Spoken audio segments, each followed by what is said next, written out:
Theme क्या होता है? जैसे फॉर एग्जांपल आपका घर है, आप उसमें डेकोरेशन करते हो, ठीक है जी। हमारे घर की जो दीवारें हैं वो वाइट कलर का पेंट हो, ब्राउन कलर के इस पे डोर्स हो, ठीक है।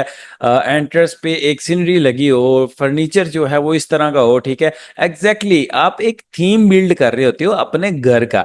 इसी तरह आप अपनी वेबसाइट को एक जो मतलब उसकी जो थीम बिल्ड करते हो ना, कि यार यहाँ पे जो है फॉर एग्जांपल मेरे प्रोडक्ट का एक बड़ा सा बैनर होना चाहिए। यहाँ पे नीचे मैं टेक्स्ट लिखूंगा कि जो है ना ये मेरा प्रोडक्ट जो है वो बेस्ट प्रोडक्ट है, ठीक है। इसी तरह मैं अपने प्रोडक्ट की वीडियो भी डालूंगा अपनी वेबसाइट पे। तो वो आपका जो एक पूरी एक आउटलाइन होती है ना, एक पूरा जो थीम होता है, जो डिजाइन होता है आपकी वेबसाइट का, उसको कहते हैं थीम, ठीक है। अच्छा, अब हम थीम जो है वो इंस्टॉल भी करेंगे। इसमें फ्री थीम भी होते हैं वर्डप्रेस में, ठीक है, और पेड थीम भी होते हैं। वो दोनों आपको मैं स्टेप बाय स्टेप बताऊंगा। लास्ट वीडियो में मैंने आपको बताया था कि किस तरह से आपने अपनी डोमेन के ऊपर जो है वो वर्डप्रेस को इंस्टॉल करना है, ठीक है। अच्छा, अभी जो हमारी वेबसाइट है, यहाँ पे आप जब विजिट साइट पे क्लिक करोगे, ठीक है, open in a new tab कर लेता हूँ ताकि ये डैशबोर्ड भी ओपन रहे और हमारी वेबसाइट भी ओपन हो जाए, ठीक है। अच्छा, अभी हमारी जो वेबसाइट है वो देखने में कुछ इस तरह से है, ठीक है। इसका थीम बिल्कुल सिंपल है, ठीक है। यहाँ पे मैं अपना टेक्स्ट वगैरह चेंज कर सकता हूँ, ये इमेजेस वगैरह चेंज कर सकता हूँ, ठीक है। यहाँ पे कुछ टेक्स्ट चेंज कर सकता हूँ। लेकिन हमने जो है ये जो है वो फुटर है, ठीक है। यहाँ पे हमने एक डमी जो है ना, फॉर एग्जांपल जैसे एक नया मकान होता है, वर्डप्रेस ने हमें एक नया मकान बना के भेज दिया, लो भाई अपनी मर्जी से इसकी जो है वो डेकोरेशन कर लो। अगर आपको डेकोरेशन नहीं भी करनी, यहाँ पे अपना टेक्स्ट वगैरह चेंज करो, अपना सामान रखो और बस ठीक है, रहना स्टार्ट कर दो, ठीक है। अच्छा, लेकिन हम बना रहे हैं एक ई कॉमर्स स्टोर, ठीक है। तो यहाँ पे जो आपको थीम की ऑप्शन है वो यहाँ पे आपको अपीयरेंस में जाके थीम के ऊपर क्लिक करना है, ठीक है। थीम के ऊपर जब आप क्लिक करोगे तो आपके पास ये कुछ थीम्स जो हैं वर्डप्रेस में, जो फ्री थीम्स हैं, वो आपको शो हो जाएंगे, ठीक है। इस टाइम जो हमारा थीम है वो ये थीम जो है ये हमारा एक्टिव है, ठीक है। अच्छा, किसी भी थीम के ऊपर जब आप थीम की डिटेल के ऊपर जाओगे ना, तो यहाँ पे आपको पता चल जाएगा कि ये थीम जो है वो उसकी सारी डिटेल्स जो भी है वो सब कुछ आपको जो है ना इस थीम के बारे में यहाँ से आपको पता चल जाता है, ठीक है। अच्छा, अगर मैंने फॉर एग्जांपल मैं कहता हूँ यार ये थीम मुझे पसंद नहीं आ रहा, तो मैं कोई और थीम जो है ना वो मैं देखता हूँ। अच्छा, मैं ये वाला थीम अगर मैं देखना चाहता हूँ तो मैं इसका इस तरह से लाइव जो है वो प्रीव्यू के ऊपर जो है वो क्लिक करूँगा, ठीक है। तो ये मुझे दिखाएगा कि ये जो थीम है ये किस तरह से जो है वो आपको देखने में जो है ये किस तरह से आपकी वेबसाइट होगी, ठीक है। क्योंकि अभी तो हमारी वेबसाइट जो है वो इस तरह है ना, ठीक है। अच्छा, अगर हम ये वाला थीम इंस्टॉल करते हैं तो हमारी वेबसाइट जो है वो कुछ इस तरह से एक ब्लॉग टाइप हो जाएगी, ठीक है। तो अगर तो आपने इनमें से कोई फ्री थीम यूज़ करना है, आप फ्री थीम यूज़ कर सकते हैं, ठीक है। अदरवाइज जो है वो फॉर एग्जांपल यहाँ पे ऐड अ न्यू थीम पे जब आप क्लिक करते हैं, ठीक है, तो यहाँ पे आपको बहुत सारी और ऑप्शंस जो हैं वो मिल जाती हैं, ठीक है। यानी फॉर एग्जांपल जैसे आपने ब्लॉग्स कोई बनाने हैं, ठीक है, आप यहाँ पे सर्च कर सकते हो, ठीक है जी। मैं बनाना चाहता हूँ ब्लॉग, ठीक है। तो वो ब्लॉग से रिलेटेड जो थीम है वो आपको शो हो जाएंगी, ठीक है। फॉर एग्जांपल कोई भी आपकी कैटेगरी है, स्पेसिफिक कोई भी आपकी कैटेगरी है, आप वो यहाँ पे सर्च करके ये देखो आपको बहुत सारे थीम यहाँ पे मिल जाते हैं, ठीक है। तो ये जो थीम जब आप इंस्टॉल करोगे तो आपकी वेबसाइट कुछ इस तरह से दिखने लगेगी, ठीक है। अब फॉर एग्जांपल मैं कहता हूँ यार ये वाला जो थीम है ये मुझे थोड़ा अच्छा लग रहा है, तो मैं इंस्टॉल के ऊपर जो है वो यहाँ पे क्लिक कर दूंगा, ठीक है। ये सारे फ्री थीम है। जब मैं इसके ऊपर इंस्टॉल के ऊपर क्लिक करूंगा तो ये जो यहाँ पे मेरे सारे जो थीम्स थे ना, जो थीम्स के ऊपर जब मैंने क्लिक किया था तो ये देखो ये वाला जो थीम है, ये यहाँ पे शो होने लग गया है कि हाँ भाई पहले मेरे पास ये थीम यहाँ पे शो नहीं हो रहा था, अब ये थीम मुझे यहाँ पे भी शो होने लग गया, ठीक है। जब मैं इसको एक्टिवेट करता हूँ, ठीक है, तो एक्टिवेट करने के बाद जो है वो अभी ये देखो पहले जो हमारा थीम था वो ये वाला था, अभी हमारा थीम चेंज होके ये वाला हो गया, ठीक है। अच्छा, अभी हम वापस जाके अपनी वेबसाइट को जब रिफ्रेश करते हैं तो हम देखते हैं कि यार ये हमारी वेबसाइट जो है वो तो चेंज हो गई है, ठीक है। अच्छा, अभी इसमें हमने कोई डाटा नहीं डाला है, इसलिए ये हमें कुछ इस तरह से शो नहीं करवा रही। जब हम यहाँ पे अपना बैनर डालेंगे, यहाँ पे कुछ इमेजेस डालेंगे, सारी चीज़ें जब हम ऐड करेंगे, तो हमारी वेबसाइट भी जो है वो देखने में कुछ इस तरह हो जाएगी, ठीक है। अच्छा, ये तो तरीका हो गया कि आप जो है वो वर्डप्रेस के अंदर से ही जो है वो थीम्स वगैरह जो है वो किस तरह से जो है वो ले सकते हो, ठीक है। अच्छा, अब दूसरी ऑप्शन आपके पास आ जाती है कि एक्सटर्नल थीम्स, ठीक है। जैसे फॉर एग्जांपल है, आप गूगल पे जाके लिखते हो वर्ड प्रेस थीम, ठीक है। आप बहुत सारी यहाँ पे आपको वेबसाइट्स जो है वो मिल जाती हैं जो आपको जो है वो वर्ड प्रेस की थीम्स जो है वो प्रोवाइड करती हैं। अच्छा, अब यहाँ पे जो सबसे ऊपर आ रही है ये है थीम फॉरेस्ट, ठीक है।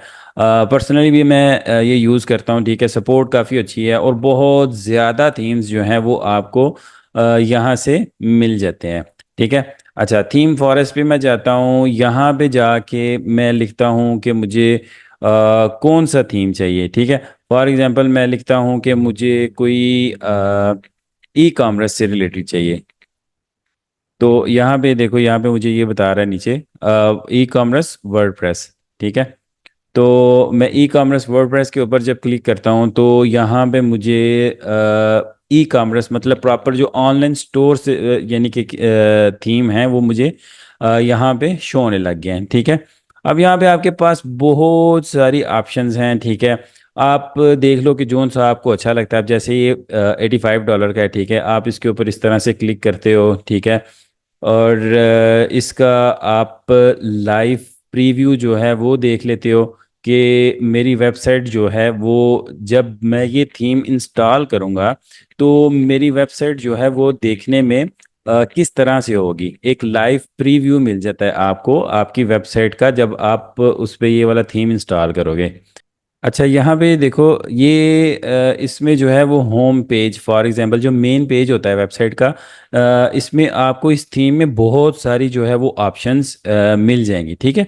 एक ही दफ़ा आपने परचेज करना है, ये सारे पेजेस आपको उसी थीम के अंदर ही मिल जाएंगे। अब ये देखो फॉर एग्जांपल अगर आप ये वाला थीम अपनी वेबसाइट पे इंस्टॉल करते हो तो आपकी वेबसाइट जो है वो देखने में कुछ इस तरह से होगी, ठीक है। तो आपको कुछ भी करने की ज़रूरत नहीं है। अगर आप खुद एक अच्छा थीम बिल्ड कर सकते हो, फॉर एग्जांपल अब ये है, ये एक बिल्कुल वाइट पेज है, यहाँ पे आपको बहुत सारी मेहनत करनी पड़ेगी इसको इस तरह का बनाने के लिए, ठीक है। तो आप क्या करते हो, आप एक बना बनाया थीम लेते हो, ठीक है। और उसमें जो है वो आप अपना सारा डाटा जो है वो अपलोड करते हो और आपकी वेबसाइट जो है वो देखने में कुछ इस तरह से हो जाती है, ठीक है। अच्छा, अब यहाँ से जब आप थीम डाउनलोड कर लेते हो तो वो आपने किस तरह से इंस्टॉल करना है, ठीक है। वो आप यहाँ पे अगेन जो है वो जाते हो ऐड थीम पे, और उसके बाद यहाँ पे आप करते हो अपलोड थीम, ठीक है। उसके बाद यहाँ पे आप चूज फाइल के ऊपर क्लिक करते हो। यहाँ से आप जो है वो आपकी जो थीम फाइल है वो आप यहाँ से अपलोड करते हो, ठीक है। अब मेरे पास ये जो थीम है ये मैंने वहाँ से परचेज़ किया हुआ है, ठीक है। तो ये फाइल जो है वो जिप फाइल जो है वो मैंने यहाँ पे अपलोड करनी है, ठीक है। ये मैंने यहाँ पे अपलोड कर दी है, ठीक है। अब मैं इंस्टॉल के ऊपर क्लिक कर दूंगा। इंस्टॉल के ऊपर जब मैं क्लिक करूंगा तो यहाँ पे इंस्टॉल हो रहा है थीम। ये 2-4 मिनट कई दफ़ा ले लेता है। थीम जितना हैवी होगा वो उतना थोड़ा सा टाइम लेगा, ठीक है। अच्छा, ये देखें यहाँ पे हमारा जो है वो थीम जो है वो इंस्टॉल हो गया, ठीक है। थीम जो है वो इंस्टॉल्ड सक्सेसफुली, ठीक है। अच्छा, अब यहाँ पे आप जाते हो तो आप इसको करते हो एक्टिव, ठीक है। देखो ये हमारा जो थीम है ये यहाँ पे एक्टिव हो गया है, ठीक है। पहले हमारा ये वाला थीम था, ठीक है। फिर हमने उसको ये फ्री थीम में चेंज किया। अब हम ये वाला पेड थीम जो हमने बाहर से डाउनलोड किया था, अब हमने ये वाला थीम जो है वो अपनी वेबसाइट के ऊपर इंस्टॉल किया है, ठीक है। अच्छा, अब हम यहाँ पे जाके देखते हैं कुछ कि हमारी वेबसाइट में क्या चेंज आया है। अच्छा, ये देखो हमारी वेबसाइट में थोड़ा सा चेंज आ गया है, ठीक है। अच्छा, अब उसके बाद जो है सेकंड चीज़ ये है कि जब आप थीम इंस्टॉल कर लेते हो तो उसके बाद जो है वो आपको कुछ रेकमेंडेड जो है वो प्लगइन्स ये बता रहा है कि this theme requires the following plugin, ठीक है।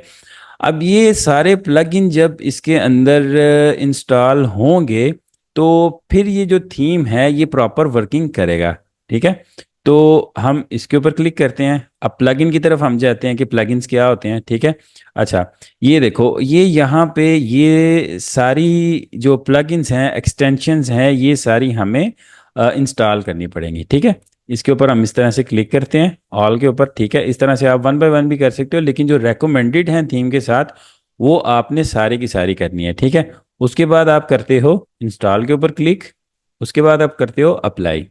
अच्छा, जो डिफरेंट थीम्स हैं उनकी डिफरेंट ऑप्शंस भी हो सकती हैं। जब आप थीम बाय करते हो तो आपको वहाँ से काफ़ी ज़्यादा डिटेल्स में चीज़ें मिल जाती हैं। ठीक है, तो जो बेसिक चीज़ें हैं वो तो तकरीबन सारे जितने भी थीम्स हैं उनकी सेम ही होती हैं।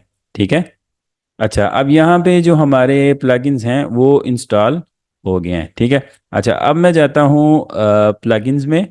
अब ये देखो, ये प्लगइन्स हैं। ठीक है, अब ये कॉन्टेक्ट फॉर्म जो है ये प्लगइन है। ठीक है, ये अभी एक्टिवेट नहीं है। अच्छा, जो प्लगइन एक्टिवेट होगा उसका यहाँ पे आ रहा होगा कि डीएक्टिवेट, और जो भी डीएक्टिवेट है उसका यहाँ पे आ रहा होगा कि इसको एक्टिवेट करना है। ठीक है, अच्छा, अब जो जो एक्टिवेट नहीं है उन सब को मैं कहता हूँ कि यार मैं इन सब को जो है ना वो एक्टिवेट कर लेता हूँ। ठीक है, अच्छा, सबको सिलेक्ट करने के बाद यहाँ से मैं एक्टिवेट के ऊपर क्लिक करता हूँ और अप्लाई। जैसे हमने वो पहले जो प्लगइन्स को जो है वो इंस्टॉल किया था, ऐसे ही हम एक्टिवेट के ऊपर क्लिक कर देते हैं। अच्छा, ये हमारे जो प्लगइन्स हैं वो इंस्टॉल भी हो गए हैं और एक्टिवेट भी हो गए हैं। ठीक है, अच्छा, अब कुछ थीम्स होते हैं। अच्छा, अभी भी हमारी जो वेबसाइट है वो देखने में उसी तरह है। ठीक है, क्योंकि अभी तक उस पे जो डेमो डाटा है वो अभी इंस्टॉल नहीं हुआ है। ठीक है, अच्छा, अब बहुत सारे थीम्स होते हैं, उनमें यहाँ पे जब आप अपेरेंस में जाते हो तो यहाँ पे जो है वो डेमो डाटा जो है उसकी ऑप्शन आ जाती है। उसके ऊपर जब आप क्लिक करते हो तो वो आपका जो है वो डाटा सारा जो है वो वेबसाइट जो है वो बन के रेडी हो जाती है। ठीक है, अब मेरे पास ये थीम ऑप्शन ये यहाँ पे आ रही है। ठीक है, तो ये थीम सेटअप के ऊपर डेमो डाटा या सेटअप इस तरह से जो भी है उसके ऊपर आप क्लिक कर सकते हो। ठीक है, अच्छा, अब ये देखो, ये मेरे पास जो है वो सारा थीम का जो सेटअप है, जैसे फॉर एग्जांपल मैंने आपको शुरू में बताया था कि अब मैं देखता हूँ कि यार मैंने कौन सा जो है वो होम पेज जो अपना मेन पेज है वो रखना है। ठीक है, इनको मैं वन बाय वन जो है वो चेक कर सकता हूँ। ठीक है, आप इनको देख सकते हो कि यार कौन सा जो होम पेज है वो आपको अच्छा लग रहा है। ठीक है, कुछ थीम हैं उनमें बहुत ज़्यादा होते हैं, कुछ में दो चार ही होते हैं। ठीक है, तो ये इस थीम में काफ़ी ज़्यादा होम पेज हैं। ठीक, फिलहाल मैं कोई भी एक जो है वो ये सिलेक्ट करता हूँ। ठीक है, और उसको जो है वो मैं करता हूँ स्टार्ट इंपोर्ट सैम्पल डाटा। ठीक है, डेमो डाटा भी हो सकता है, सैम्पल डाटा भी हो सकता है। ठीक है, ये डिफरेंट जो थीम्स हैं उनमें ये चीज़ें जो हैं वो डिफरेंट होती हैं। ठीक है, अब इसके ऊपर जब मैंने क्लिक किया, ठीक है, तो ये मेरा जो है वो डेमो डाटा जो है वो इंस्टॉल होना शुरू हो गया। ठीक है, थीम का नाम जो है वो मेरे थीम का नाम जो है एलेसी है। ठीक है, आपका जो भी थीम होगा वो उस हिसाब से जो है वो उसका सारा सेटअप होगा। ठीक है, अब ये देखो, जैसे मैंने आपको बताया कि डाटा जो है वो पोस्ट और प्रोडक्ट्स और ईच एंड एवरीथिंग जो है वो डमी के तौर पे जो है वो हमारी वेबसाइट को रेडी कर देगा ये थीम। ठीक है, फिर हम उसमें क्या करेंगे कि हम उसमें अपने प्रोडक्ट्स की पिक्चर्स जो हैं और वो सारी चीज़ें वो हम लेटर ऑन चेंज कर लेंगे। अच्छा, ये देखिए, हमारा जो है वो सारा डेमो डाटा जो है वो कंप्लीट हो गया है। ठीक है, अच्छा, अब हम क्या करते हैं कि अब हम देखते हैं हम अपनी वेबसाइट को कि हमारी वेबसाइट जो है वो अभी किस तरह की दिखती है। ठीक, पहले हमारी वेबसाइट कुछ इस तरह से थी। ठीक है, इसको मैंने रिफ़्रेश नहीं किया। अभी जो है वो हमारी वेबसाइट जो है वो ये देखें, जैसे हमने थीम इंस्टॉल किया, जो हमारी ऑप्शंस जो हैं वो थीम में थी, वो सारी की सारी ऑप्शंस जो हैं वो हमें हमारी वेबसाइट पे मिल गई हैं। ठीक है, और ये देखें, ये मैंने आपको जो वर्डप्रेस वाली वीडियो थी उसमें मैंने आपको बताया था कि ये यहाँ पे ऑप्शंस जो हैं वो चेंज होती हैं। ठीक है, अच्छा, ये देखो, अभी ये हमारी वेबसाइट के ऊपर ये जो एक पॉपअप है ये भी आ गया है। ठीक है, और ये देखो, हमारी वेबसाइट जो है वो एग्जैक्टली जो हमने थीम देखा था उसी के मुताबिक जो है वो हमारी वेबसाइट बन के हमारे सामने आ चुकी है। ठीक है, ये हमने अब क्या करना है कि इसमें हमने जो भी अपना डाटा है, फॉर एग्जांपल हमारी जो प्रोडक्ट्स हैं वो यहाँ हम अपनी प्रोडक्ट्स को चेंज कर देंगे, ठीक है। यहाँ हम अपने प्रोडक्ट्स को अपलोड करेंगे, यहाँ उनके जो बैनर्स वगैरह बना के लगाएंगे, वो सारी चीज़ें जो हैं वो हम स्टेप बाय स्टेप कवर करेंगे, ठीक है। तो अभी हमारी वेबसाइट जो है वो थीम इंस्टॉल करने से पहले कुछ इस तरह सी थी, अभी जो है वो कुछ इस तरह है, ठीक है। तो इसको मज़ीद जो है, अभी तो ये डमी डाटा है, ठीक है। ये हमारे पास पेजेस भी आ गए, मज़ीद पेजेस जो हैं वो हम इसमें ऐड करेंगे, ठीक है। वो सारी चीज़ें स्टेप बाय स्टेप करेंगे, यहाँ पे लोगो, और इस वेबसाइट को एक प्रॉपर अपना स्टोर बनाएंगे, ठीक है। अच्छा, अब हम चलते हैं वापस डैशबोर्ड पे, ठीक है। डैशबोर्ड पे जब हम जाएंगे तो डेफिनेटली सी बात है कि हमें बहुत सारी चीज़ें जो हैं वो नई चीज़ें देखने को मिलेंगी, ठीक है। जैसे ये थीम ऑप्शन है, ठीक है। यहाँ से आप अपने जितने भी थीम्स हैं उनमें ये चीज़ें आपको कस्टमाइज़ करने के लिए मिलती हैं, ठीक है। अब ये यहाँ पे थीम ऑप्शन है, यहाँ पे मैं अपनी जो है वो लोगो चेंज कर सकता हूँ, हेडर, फुटर, यानी जितने भी ऑप्शंस हैं ये आप अपने थीम के हिसाब से उनको जब प्रॉपर जो है उनको रिव्यू करेंगे तो आपको पता चल जाएगा, ठीक है। थोड़ा सा आप उसको टाइम देंगे और वो कहते हैं ना कि पंगे लेंगे, तो सारी चीज़ें जो हैं वो आपके सामने आ जाएंगी। अब ये देखो, यहाँ पे साइड बार में हमारे पास बहुत सारी ऑप्शंस आ गई हैं। वो कॉमर्स है, क्योंकि हम एक ऑनलाइन स्टोर बना रहे हैं, तो वर्डप्रेस जो है वो कॉमर्स भी एक प्लग इन है जिसको वर्डप्रेस यूज़ करता है एक ऑनलाइन स्टोर बनाने के लिए, ठीक है। अब देखो, हमारे पास प्रोडक्ट्स की भी ऑप्शन आ गई है कि इसमें हमने प्रोडक्ट्स जो है वो किस तरह से अपलोड करने हैं, ठीक है। एक ऑनलाइन स्टोर बनाने के लिए हमें जितनी भी ऑप्शंस चाहिए वो हमें इस थीम ने जो है वो खुद ही सारी इंस्टॉल कर दी हैं, ठीक है। फॉर एग्जांपल जैसे ये देखें, ये हमारे डमी प्रोडक्ट्स भी उसने हमें कर दिए हैं, ठीक है। हम अपने डेफिनेटली सी बात है नए प्रोडक्ट अपलोड करेंगे, सब कुछ जो भी चीज़ें हैं वो हम करेंगे, ठीक है। इसी वेबसाइट के अंदर जो है वो मैं आपको ब्लॉग के बारे में भी बता दूंगा, ठीक है, कि ब्लॉग जो है वो किस तरह से बनाते हैं, ठीक है। इवन एक सेपरेट वेबसाइट बना के भी मैं आपको बता दूंगा वर्डप्रेस पे ही। लेकिन ये जो प्रोजेक्ट है क्राफ्टमैक्स का, ये हमारा एक ऑनलाइन स्टोर है। थीम के बारे में जितनी भी डिटेल्स थी वो मैंने आपको बता दी हैं। फ्री थीम आप किस तरह से कर सकते हो, पेड थीम आप किस तरह से कर सकते हो, ठीक है। वर्डप्रेस के अंदर से आप किस तरह से थीम इंस्टॉल करते हो, एक्सटर्नल आप किस तरह से थीम इंस्टॉल करते हो, ठीक है। अच्छा, ये जो है ये हमारा प्रोजेक्ट जो है वो एक ऑनलाइन स्टोर है, ठीक है। इसके अंदर भी आप ब्लॉग्स वगैरह बना सकते हो, लेकिन लेटर ऑन मैं कोशिश करूंगा कि एक सेपरेट वीडियो बना दूं जिसमें एक प्रॉपर जो है वो ब्लॉगिंग के लिए वेबसाइट और ब्लॉगिंग के लिए थीम, ईच एंड एवरीथिंग वो भी मैं बना दूंगा। लेकिन इसके अंदर भी इस वीडियो सीरीज के अंदर भी मैं ब्लॉगिंग को भी कवर करूंगा, ब्लॉग भी किस तरह से बनाया जाता है वो भी मैं सारी चीजें कवर करूंगा। अब नेक्स्ट वीडियो में हम अपनी वेबसाइट को कस्टमाइज करना स्टार्ट करेंगे। फॉर एग्जांपल इसमें हम अपना डाटा इनपुट करना स्टार्ट करेंगे, क्योंकि ये सिर्फ एक ट्यूटोरियल नहीं है, ये मेरे लिए मेरा एक प्रोजेक्ट है। तो नेक्स्ट वीडियो में हम अपने वेबसाइट पे पेजेस वगैरह ऐड करेंगे और जो मेन्यूज वगैरह होते हैं वो चीज़ें ऐड करेंगे, और इसी तरह स्टेप बाय स्टेप हम अपनी वेबसाइट को फाइनलाइज करेंगे।